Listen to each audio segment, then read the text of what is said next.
老闆，我唔係老闆，我係呢度嘅管事，有咩需要？要幫朋友買啲藥。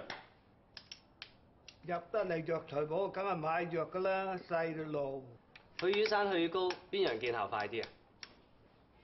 做咩啊？佢受傷啊？點解會受傷㗎？打交啊？梗係打交啦，俾邊個人打啊？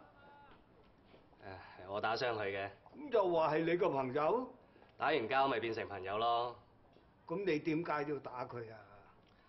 老闆啊，不如你帶佢嚟。帶佢嚟敷藥。敷藥？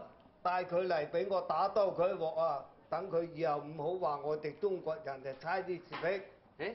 你點知㗎？你啲同學仔講㗎嘛。而家啲街坊個個都知道你個名叫做葉問啊，你就威啦。細路，你學詠春㗎？詠春正宗，佛山贊先生第二代傳人。聽你咁講，你係找傳華個徒弟嚟啦？係啊。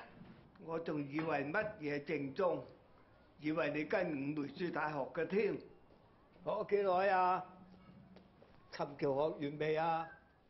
標指又學過未啊？咦，老闆，你都學過詠春㗎？第一，我講過我唔係老闆，我係呢度嘅管事。第二，我係學詠春嘅，但係唔知係咪正宗，有冇興趣玩兩下？下次先啦。下次就冇時間啦，係就而家嚟。唔好啦啩，萬一有咩損傷。咁你即係睇我哋啲老人家唔起嘅啫，嚟啦！管事先生。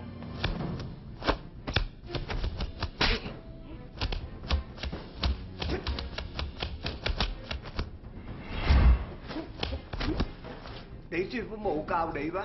同門教技，留力就不留手。做咩啊？睇我唔起啊？咁我嚟真㗎啦。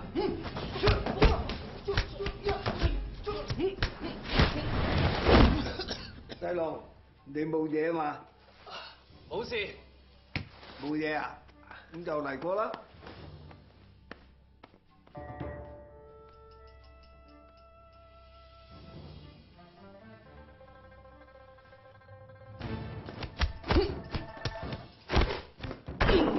跟住我啲藥啊！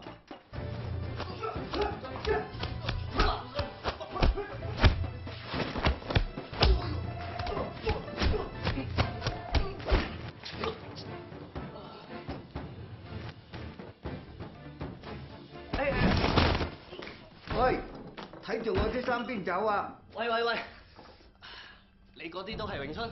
我打出嚟嘅就係詠春。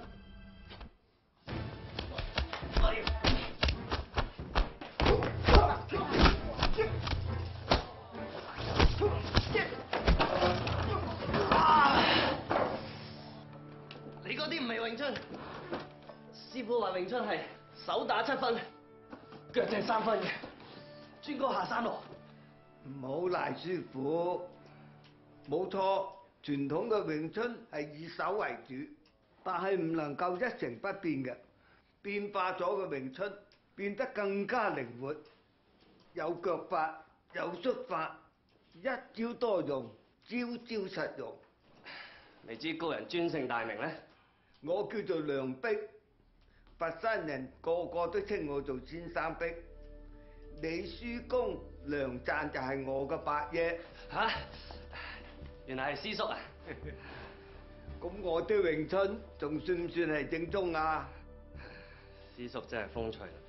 細路，後日你再嚟呢度揾我啦。後日嚟呢度？你唔想學嘢咩？哎呀，梗係想啦！但係讀書期間冇咩多餘錢交學費。我有話要過收你學費咩？